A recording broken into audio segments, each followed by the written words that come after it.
love the Lord, give him praise like you love him. I said, if you love the Lord, give him praise like you love him.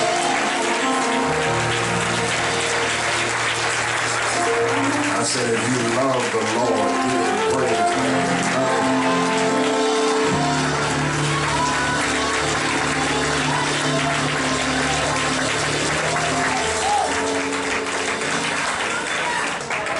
This is the day the Lord has made. We choose to rejoice and be glad in it. For the Lord is good. His mercy is everlasting. His truth endures unto all generations. And we will bless the Lord. Not sometime, but all time. Continue to be in our times. We're thankful to be in the house of prayer, even on a Friday night. He's worthy to be praised. And we're grateful and thankful to God for his goodness, his grace, his glory, his power, his provision, his pardon, his peace, his prosperity over our lives. We thank God for Jesus Christ. Hung for 6 hours one Friday, died until death died. 3 days later, he comes out of the grave, not as a weakling, but with all power in his hand.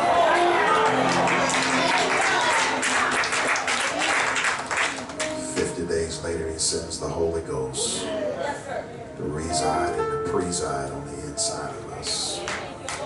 What a joy it is for us to know that we're not just his creation, but we're his children. We bear the marks of our Father. And we thank God that he loved us enough to send his only Son to die for us. I want to give honor and deference to the overseer, the under shepherd, the bishop, the pastor of this church. My friend and brother. Mr. Rick Butler. Of course you can do better than that.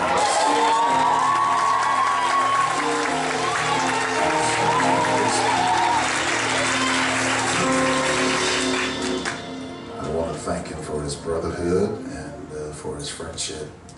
And God has blessed us to connect as brothers in the Lord, and I'm thankful for it. I want you to know, church, that you are well represented behind closed doors. Amen. This man of God not only loves God, but he loves people. And we thank God for his leadership, for his passion for the things of God, and for what God is doing in his life and in the life of the Mount Level Church through his leadership. Amen. We praise God for the fragrance of the room, the First Lady in the house.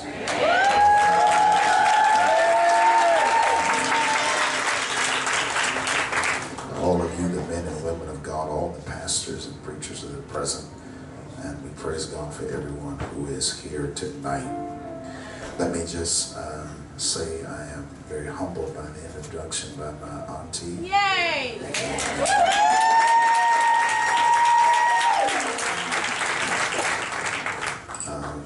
It's a blessing to see her, hear her voice, see how God raised the dead.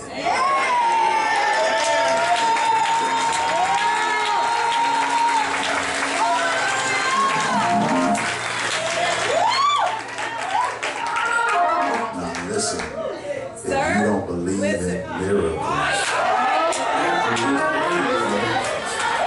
don't let God have to put you in a situation where you're forced.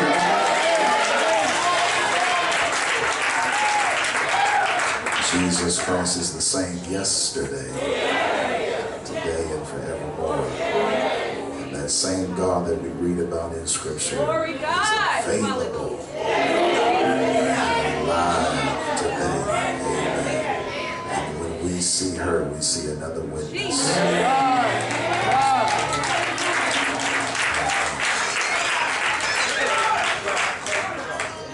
Her sister decided to get sick with her, and I told her, I said, y'all can't do that together. Y'all have to pick times when you go Listen, we can't have all that going on together. Amen. Bless God for my auntie here. Bless you.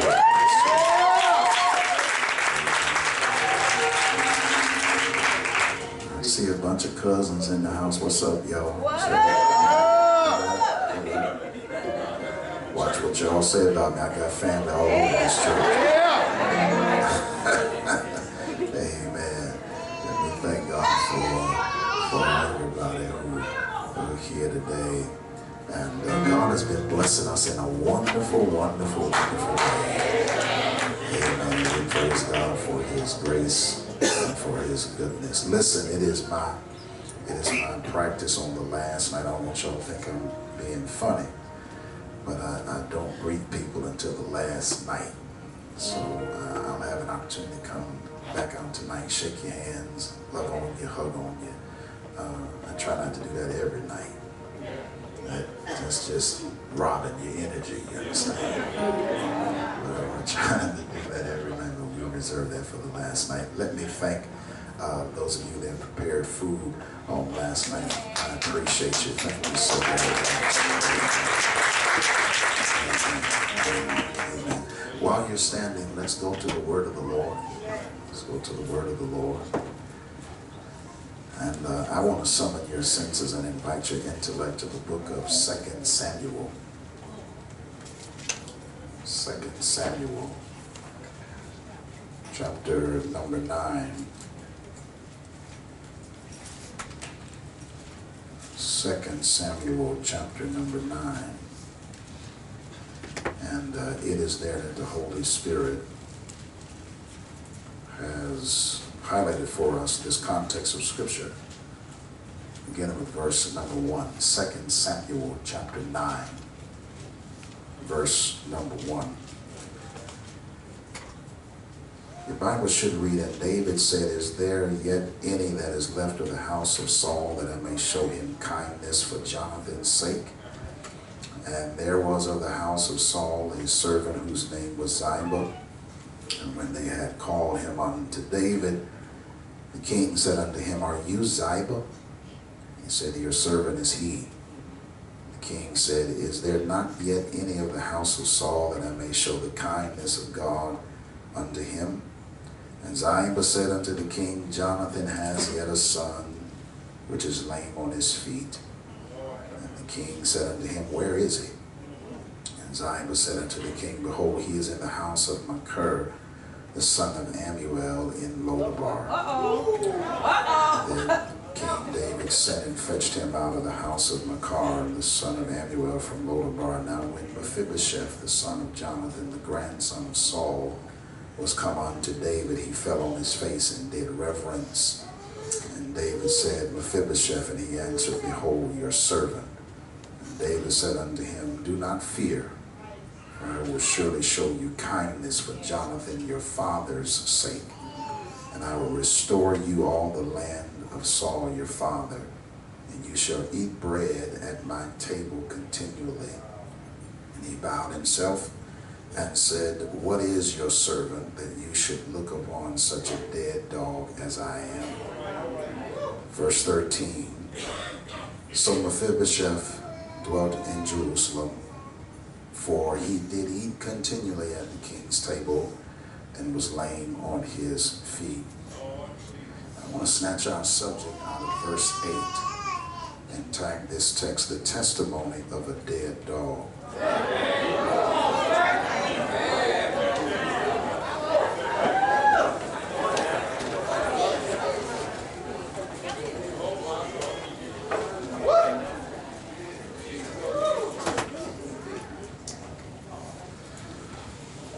In ancient times, when people wanted to establish, cut a covenant, they would take an animal, sever it into two parts, and both partners who would enter into covenant would walk in between the two separate parts of that animal.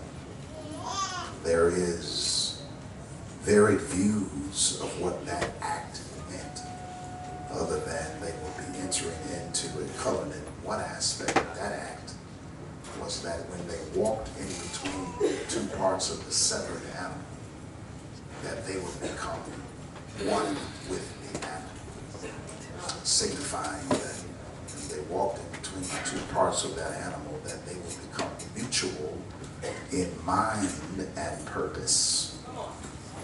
But the other interpretation of that act was if either of the parties breached the covenant, that they would end up like the animal, that they would end up severed and cut because they mutilated or they breached the contract. Ladies and gentlemen, when there was ever a covenant established, some animal had to die. Some sacrifice had to be made in order for the partners that were entering into covenant to establish the covenant. And this happened in the life of David, that before he entered into his seat of authority as Israel's second king, God's first king, that he remembered a covenant that he established with his predecessor's son by the name of Jonathan. By the time we get to 2 Samuel, David has now had his ordination. He is in full office, in full reign.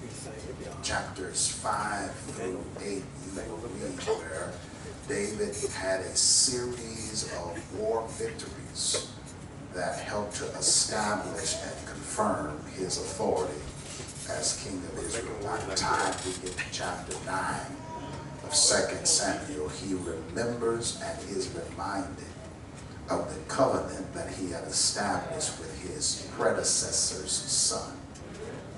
His former boss was Saul. God fired Saul. As a result of God firing Saul, it was supposed to have been the case that his son Jonathan would take his seat, but God raised up David in Jonathan's stead. And in 1 Samuel chapter 20, both Jonathan and David established a covenant. And that covenant was that David would not kill off all of his family. It was culturally acceptable that the incoming king would annihilate, get rid of, kill the family of the outgoing king, so that his family members would not be a threat to the new authority.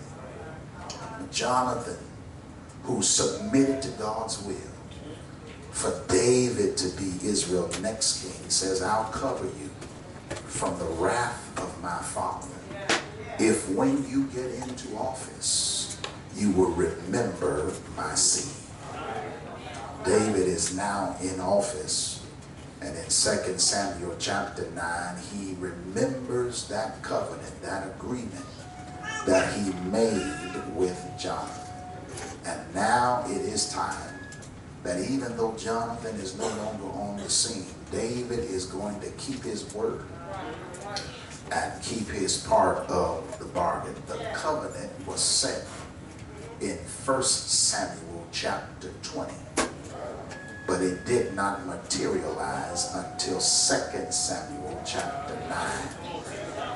The covenant was set in 1 Samuel chapter 20. It did not materialize until 2 Samuel chapter 9. In 1 Samuel chapter 20, the covenant was founded between David and Jonathan. In 1 Samuel chapter 31, Jonathan dies, and there is a fatality of one of the covenant partners. In 2 Samuel chapter 4, the son of Jonathan by the name of Mephibosheth is dropped at the age of 5 by his nurse. His nurse is on the run, running from war. And while she's running in war, she drops him at the age of 5. And when she dropped him, his legs broke. Here we are in 2 Samuel chapter 9. And the covenant that was established in 1 Samuel chapter 20 is now about to materialize. In 1 Samuel chapter 20, the covenant was founded. 1 Samuel chapter 31, one of the covenant partners dies. 2 Samuel chapter 4, the seed of the deceased partner is dropped and his legs are broken. And in 2 Samuel chapter 9, that which was started in 1 Samuel chapter 31 is now going to be materialized, manifested in 2 Samuel chapter 9. That which was started in 1 Samuel chapter 20 is getting ready to happen in 2 Samuel chapter 9. You don't know when to get happy, so let me just share. The first thing that shouts at us about this passage, ladies and gentlemen, is that God never forgets to keep his promises no matter how long it takes. I'm going to try to. It was established in 1 Samuel chapter 20. It didn't come to pass until 2 Samuel chapter 9. It does not matter what God has said in your life. He will not fail to remember to fulfill his promises in your life. That's the first thing that shouts at us about this passage. The second thing that shouts at us, ladies and gentlemen, is that you are not going to die until God's promises are fulfilled in your life. I'll try to get ladies and gentlemen, the promises, watch it, y'all. The promises was established before you were born. So therefore, it has to come to pass before you die. Mephibosheth is the beneficiary of a covenant that his daddy set before he was ever born.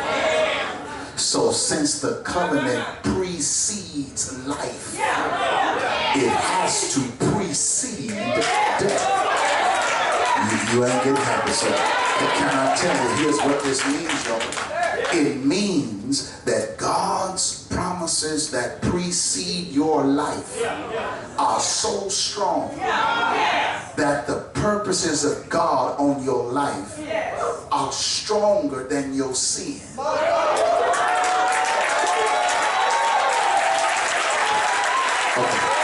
You ain't happy.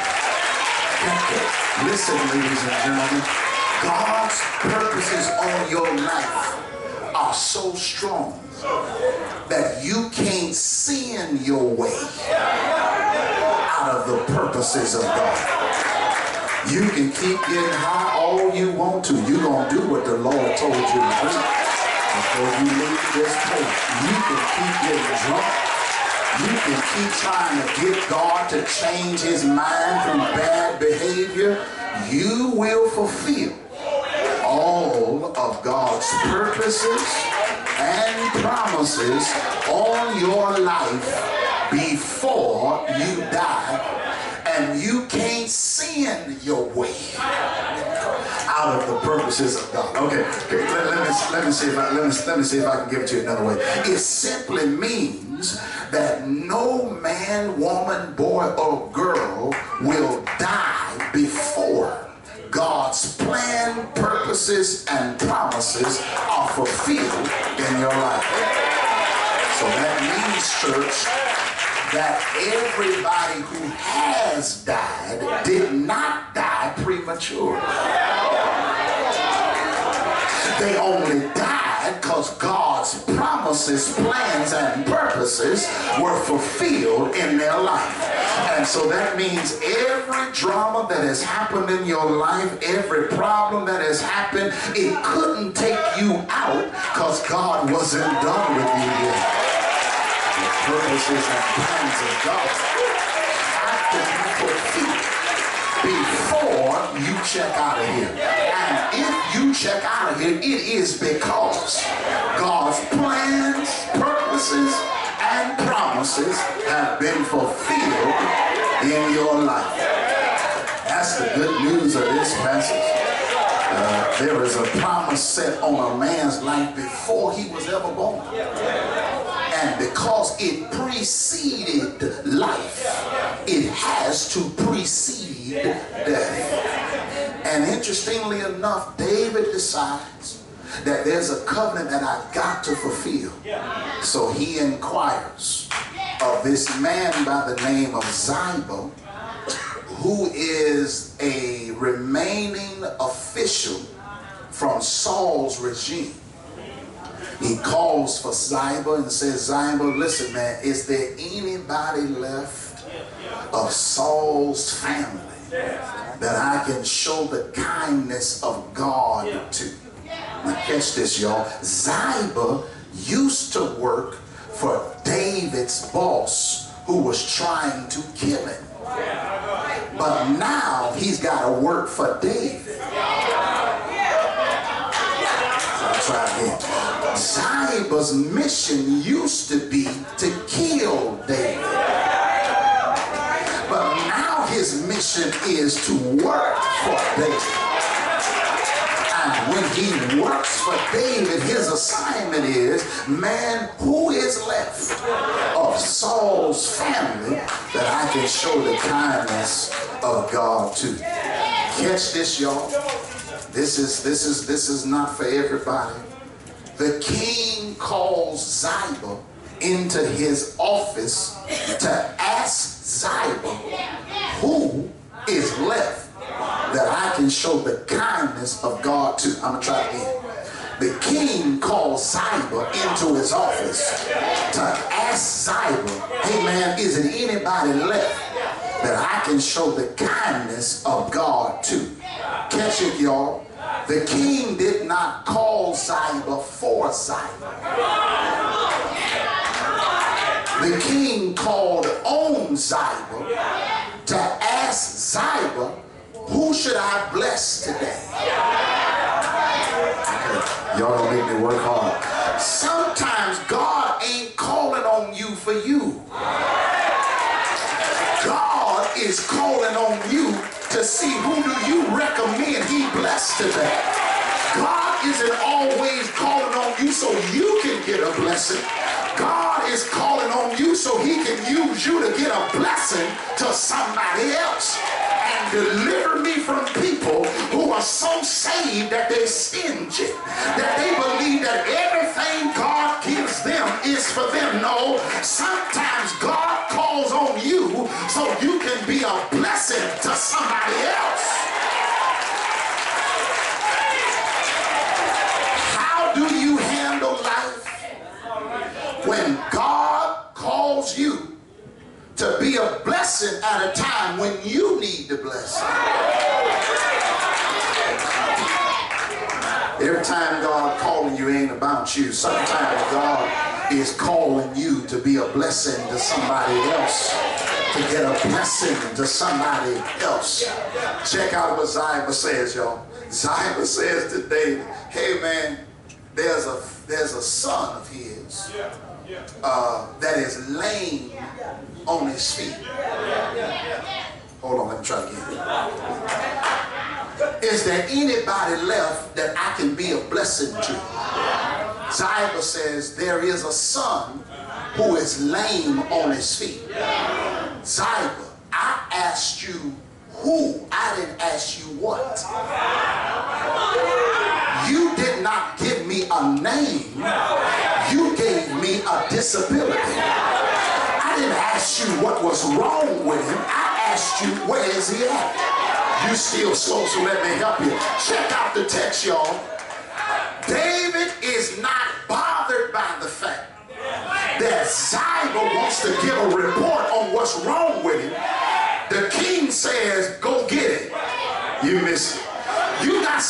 in your life who report you based on what's wrong with you. But God is not bothered by people who know what's wrong with you.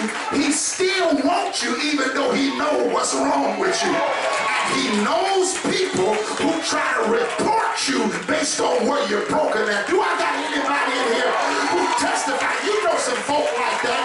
They won't even call your name before they report your business. But thanks be to God. God says, I know what's wrong with him. Thank you for telling me, but I still want it. Because watch this, according to King, the covenant on his life supersedes the crippleness in his life. Preach, Tolan Morgan. I said the covenant on your life supersedes the crippleness in your life. Can you point your finger in somebody's face and tell them the covenant on your life is stronger than the crippleness in your life? Thanks be to God that God knows what's wrong with you and he still wants to see you. He still wants to bless you. He still wants to use you even though he knows what's wrong with you. Okay. The only people who's struggling with what's wrong with you are the folk who claim they love you.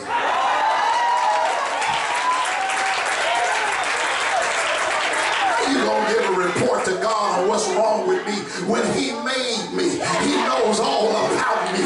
And despite what you know about my brokenness, he still wants to see me. Because the covenant on my life supersedes the crippleness in my life. Well, y'all don't know when it can happen. Do you know we call that? We call that grace. We call that grace. That means God knows everything that's wrong with me. Listen, stop trying to talk about people and stop trying to report people. God knows everybody jacked up. That's why he won't use you. Because you're too busy telling everybody else's business. And God still said, I want to use you even though you're messed up. Covenant on your life supersedes the crippleness in your life. Look at her.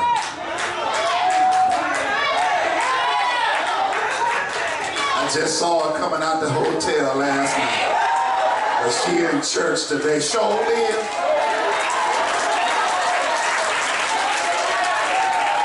Look at him, he was just drunk, yes, but he in church today, sure is. At least sick people got enough sense to go to the hospital. At least we got enough sense to know that even when I mess up, I know where to go. Anybody in here can testify that the covenant on your life is stronger than the crippleness in your life.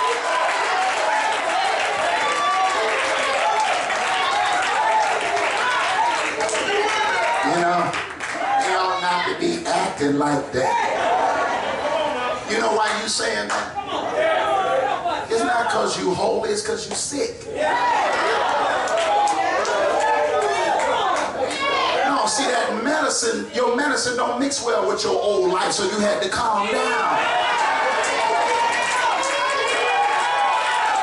While you dogging these young people, you just mad because they get younger and can get their move on. But the truth of the matter is, as long as I stay in church, you just let me stay around the fire. I'll grow up after a while because you used to do the same thing and worse. You ain't got holy, you just got sick.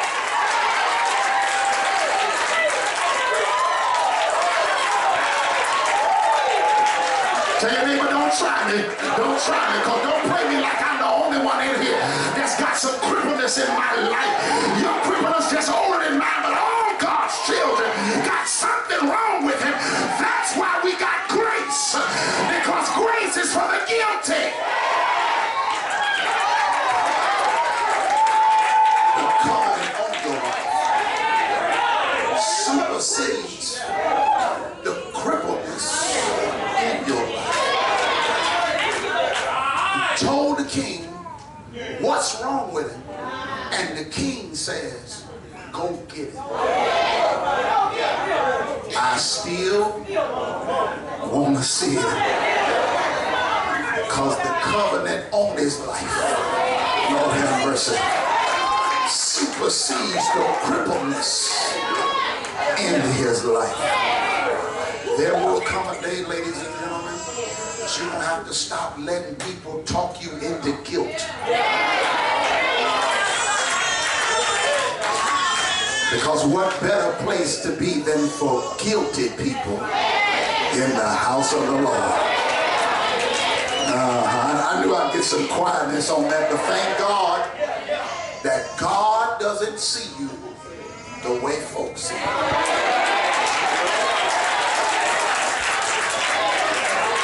Because the covenant on your life supersedes the crippleness in your life. Man, go get it. Go get it. Go get it.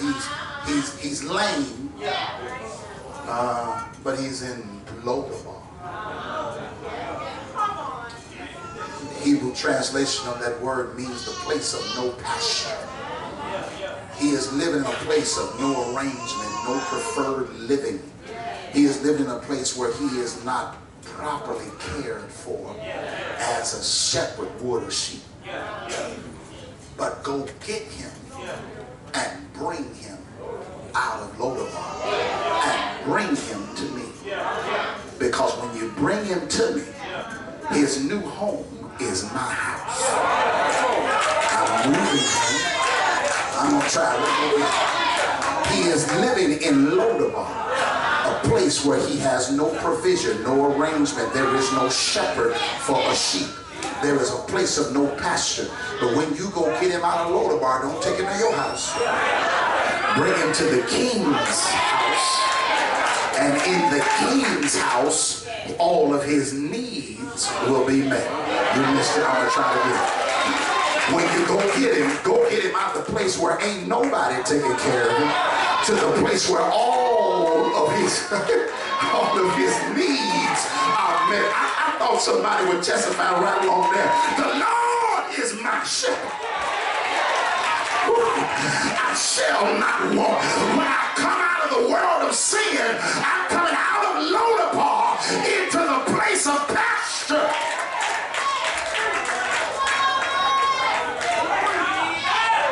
Anybody can testify that God shall supply not some of your needs,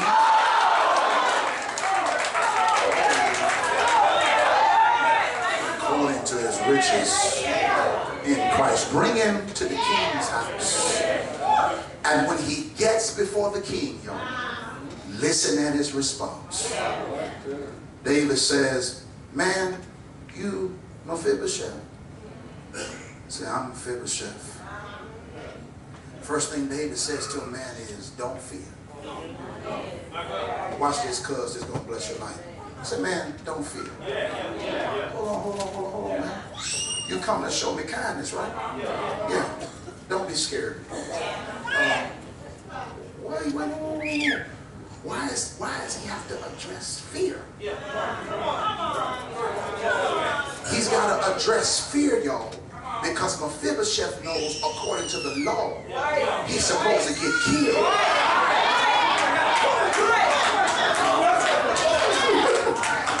And David has to speak to him and say, man, I didn't bring you here to kill you.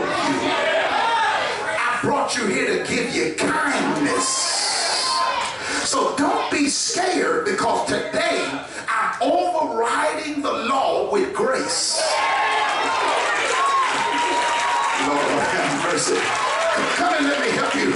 You were supposed to die, but the king changed his mind and said, today you're going to live. Why? Because the covenant on your life supersedes the crippleness in your life. And based upon the covenant is keeping you alive. All right, here's what I'm trying to tell y'all. Mephibosheth was the victim of broken legs. But because of the covenant, he is now the beneficiary of a broken tradition. Because tradition says he was supposed to die. But the covenant said you're going to live. God's word to somebody in here is that because the covenant of God is on your life, you are breaking traditions in your own family. You will not be the next alcoholic. You will not be the next drug addict. You will not be the next woman to have a kid out of wedlock. You will not be the next person living on the street. You got a covenant on your life that's going to break the traditions of your own family. And the covenant is what's keeping you alive. I said the covenant is what's keeping you alive. Because according to the law, you should have been dead already. But the king overrides the law and gives you another chance. Man, don't be scared. Don't be scared. You're going to live today. You're not going to die. Because you can't die until this covenant comes into manifestation. I said all that to just get to this one point. I'm in verse 8. I'm in verse 8. Man, I'm giving you good news. That you're not going to die. You should be. But you're not going to die. Listen at Mephibosheth's response. Hey, king. How is that you can consider such a dead dog?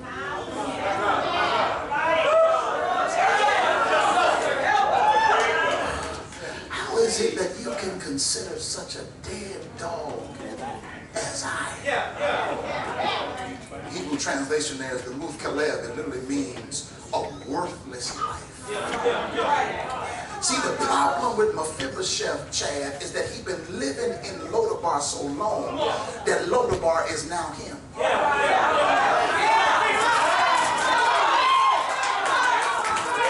He believes that because he's been in a place where don't nobody want him, he sees his own life as worthless and valueless. So he looks at himself because he's not struggling from broken legs, Randy. He's struggling from low self-esteem. His real sickness is that his whole life looks like his legs in his mind. He don't see himself with broken legs. He sees his whole life with broken legs. And I got some people in my level who try to shout that thing off, but the truth is you struggling with low self-esteem because don't nobody want to be bothered with you. Don't nobody want to talk to you. Somebody got you in Lodabar. Can I tell you how you got in Lodabar? Here's the story. At 5 years old, somebody dropped him, broke his legs, right? Here's the problem. The woman who dropped him walked away from the fall and left him there. So he is broken, y'all, because of somebody else's grown person mistake. Y'all still slow. There's a generation of lame people because of adults' mistakes. And adults have dropped young people and left them there. And now they're struggling with low self-esteem because you dropped me and walked away. And now my brokenness is because of your mistake. Who in here am I preaching to tonight? Who you're broken because somebody else dropped you. Mama dropped you. Daddy dropped you. Grandma dropped you. Your husband dropped you. Your wife dropped you. And you came up broken. They walked away and left you broken. And you see your life according to your legs. Come on. I got some good news for you. I got some good news for you. The king never forgot you. He gonna send somebody to come pick you up. Lord, wish I had some help here. And bring you into the king's house. Because what you didn't know was when they dropped you, the covenant on your life supersedes the crippleness in your life. Have I got any help in here? Can you grab your neighbor by the hand and tell them, neighbor, no matter how bad you've been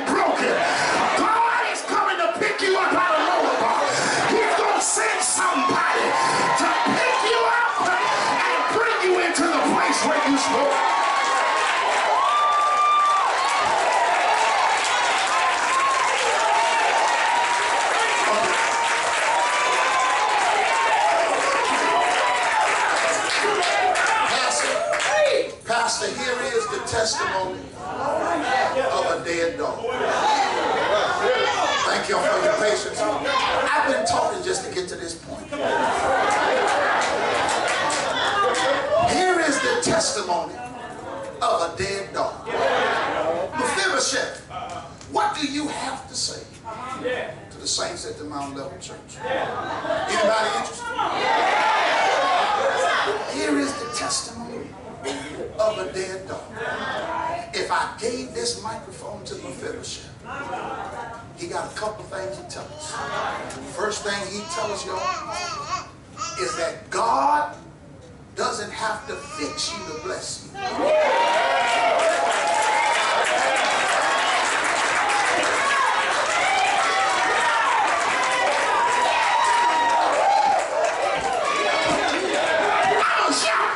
Tonight. I said God ain't got to fix you to bless you.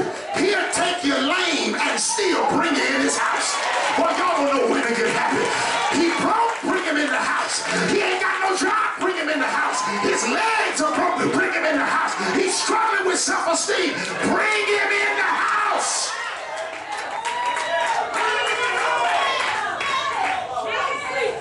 I wish there was some more churches that had that kind of mentality. Maybe our churches would grow if we stop just focusing on right people.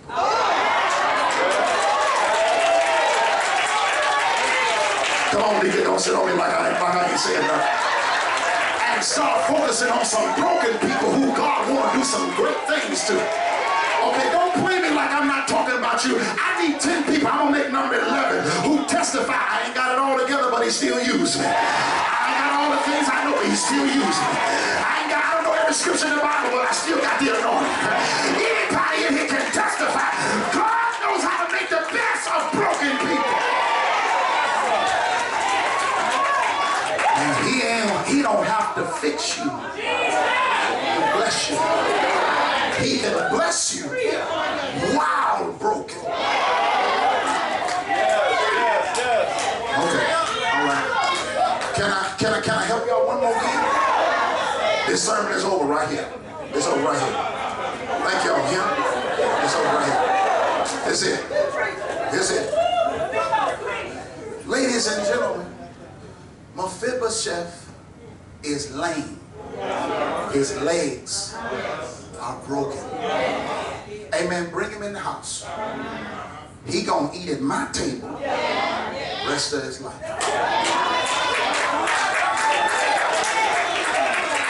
Still slow. Mephibosheth's legs are broken. He gonna eat at my table the rest of his life. Slow on that side right in there. Mephibosheth's legs broken. The blood gonna eat at my table the rest of his life. Can I tell you what that means, Auntie?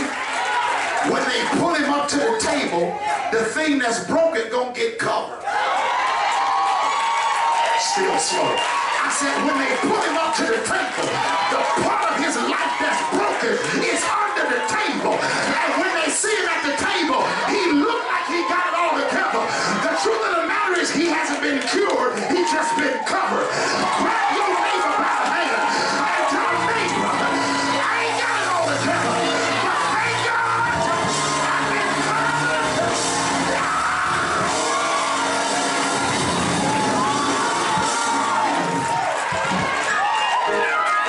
Would you grab one person by the hand and tell them, neighbor, tonight I'm going to praise him? Because that's my testimony. I'm not correct, I'm just covered. I'm not cured, I'm just covered. I don't have it all together, but I'm just covered.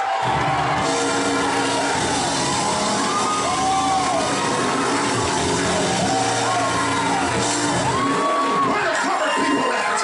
Anybody got a covered praise him? Give it glory.